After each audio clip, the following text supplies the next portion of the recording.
ഇന്ന് നമുക്ക് വളരെ പെട്ടെന്ന് തന്നെ വീട്ടിൽ എങ്ങനെ രസം ഉണ്ടാക്കിയെടുക്കാമെന്ന് നോക്കാം. അപ്പം അതിന് വേണ്ടിയിട്ട് ഞാനിവിടെ ഒരു ചെറിയ നാരങ്ങയുടെ അത്രയും പുളി എടുത്തിട്ടുണ്ട്. നമ്മൾ സാമ്പാറിനൊക്കെ എടുക്കുന്ന പുളി എടുക്കാം. അതിലേക്ക് 1/2 കപ്പ് ഒരു ഇളം ചൂടുവെള്ളം ഒഴിച്ചു കൊടുക്കാം. നമ്മൾ പുളി ഒന്ന് കുതിരാൻ വേണ്ടിയിട്ട് വെക്കാൻ കേട്ടോ. ഒരു 3 മിനിറ്റൊക്കെ വെച്ചാൽ മതിയാകും.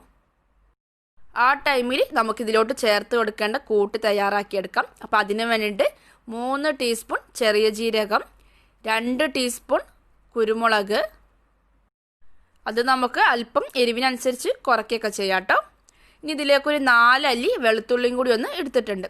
ഇനി നമ്മൾ ഇതെല്ലാം കൂടി ഒന്ന് മിക്സിയിൽ ഒന്ന് ക്രഷ് ചെയ്തെടുക്കുകയാണ്. ഒത്തിരി അടിയണ്ട, കുറച്ചൊന്ന് അടിച്ചിട്ടെടുക്കാം. ഇതേപോലെ ഞാൻ ഈ കൂട്ടൊന്നും ഇവിടെ റെഡിയാക്കി വെച്ചിട്ടുണ്ട്. ഇനി നമ്മൾ രസം ഉണ്ടാക്കുന്ന ഒരു പാത്രം എടുത്തിട്ട് അത് ഗ്യാസിൽ വെച്ചിട്ട് അതിലേക്ക് 2 ടേബിൾ സ്പൂൺ വെളിച്ചെണ്ണ ഒഴിച്ചു കൊടുക്കാം. ഇനി ഇതിലേക്ക് 1 ടീസ്പൂൺ കടുക് ഇട്ടിട്ട് ഒന്ന് പൊട്ടിച്ചെടുക്കാം. അതേപോലെ ഒരു 8 കരിവേപ്പിലയും കൂടി ഒന്ന് ഇട്ട് കൊടുക്കാം.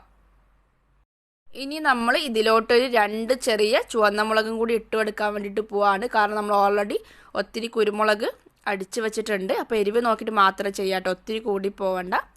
നമ്മളിതെല്ലാം കൂടി ജസ്റ്റ് ഒന്ന് വഴറ്റിയിട്ട് ഇതിലേക്ക് ഒരു മീഡിയം സൈസ് തക്കാളി ഇതേപോലെ ഒന്ന് കട്ട് ചെയ്തത് ഇട്ട് കൊടുക്കുകയാണ്.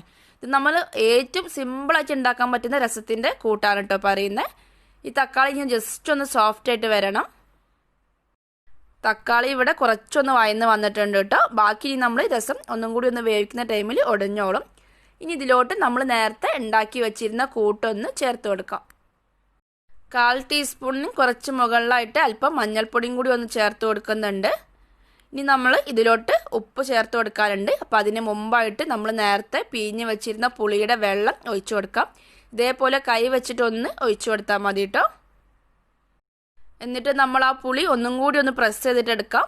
അതിലുള്ള വെള്ളം കൂടി ഒന്ന് താഴോട്ട് വന്നോളും. ഇനി ഇതിലേക്ക് നമ്മൾ 2 കപ്പ് വെള്ളം ചേർത്ത് കൊടുക്കാൻ വേണ്ടിയിട്ട് പോവാണ്. രസം എന്ന് പറയുമ്പോൾ നല്ല വെള്ളം പോലെയാണല്ലോ ഉണ്ടാവുക. അപ്പോൾ അതുകൊണ്ട് ഞാനിവിടെ 2 കപ്പ് വെള്ളം ചേർത്ത് കൊടുക്കുന്നുണ്ട്. ഒരു നുള്ള് കായപ്പൊടിയും ആവശ്യത്തിനുള്ള ഉപ്പും കൂടി ഒന്ന് ചേർത്ത് കൊടുക്കാം. ഇത്രയും മതി. ഇനി നമുക്കിതെല്ലാം കൂടി നന്നായിട്ടൊന്ന് തിളച്ചിട്ട് വരണം കേട്ടോ. ഉപ്പ് നോക്കിയിട്ട് നമുക്ക് വീണ്ടും ചേർത്ത് കൊടുക്കാം കേട്ടോ. അത്യാവശ്യം പുളിയൊക്കെ ഉള്ളതുകൊണ്ട് ഉപ്പ് അത്യാവശ്യം വേണ്ടി വരും. അപ്പോൾ ഞാൻ വീണ്ടും ഇവിടെ കുറച്ചും കൂടി ഉപ്പൊക്കെ ഇട്ട് കൊടുത്തിട്ടുണ്ടായിരുന്നു കേട്ടോ. അപ്പോൾ ഇതാ നമ്മുടെ രസം നന്നായിട്ട് തിളച്ച് വരുന്നുണ്ട്. രസം ഇവിടെ ഓൾമോസ്റ്റ് റെഡി ആയിട്ടുണ്ട്. ഇനി നമുക്കിതിലേക്ക് അല്പം മല്ലിയിലയും കൂടി ഒന്ന് ഇട്ട് കൊടുത്തിട്ട് ഫ്ലെയിം ഓഫ് ചെയ്യാം. നല്ല സിമ്പിളായിട്ട് ഉണ്ടാക്കാൻ പറ്റുന്ന രസം ഇവിടെ റെഡി ആയിട്ടുണ്ട്. അപ്പോൾ നമ്മൾ ഇത് സെർവ് ചെയ്യുന്നതിന് ഒരു 2 മണിക്കൂർ മുമ്പൊക്കെ ഉണ്ടാക്കി വെക്കാം കേട്ടോ. അപ്പോഴാണ് കൂടുതൽ ടേസ്റ്റ് ഉണ്ടാവുക. അതിൻ്റെ ചൂടൊക്കെ ഫുള്ള് തണിഞ്ഞു കഴിഞ്ഞാൽ അതിൻ്റെ നല്ല ടേസ്റ്റ് അറിയുള്ളൂ. പിന്നെ നമ്മൾ സെർവ് ചെയ്യുമ്പോൾ വേണമെങ്കിൽ ഒരല്പം ചൂടാക്കി കൊടുത്താൽ മതി. അപ്പോൾ എല്ലാവർക്കും വീഡിയോ ഒക്കെ ഇഷ്ടപ്പെട്ടിട്ടുണ്ടാവുമെന്ന് കരുതുന്നു. ഇഷ്ടപ്പെട്ടിട്ടുണ്ടെങ്കിൽ എൻ്റെ ചാനൽ പ്ലീസ് ഒന്ന് സബ്സ്ക്രൈബ് ചെയ്യണേ. താങ്ക്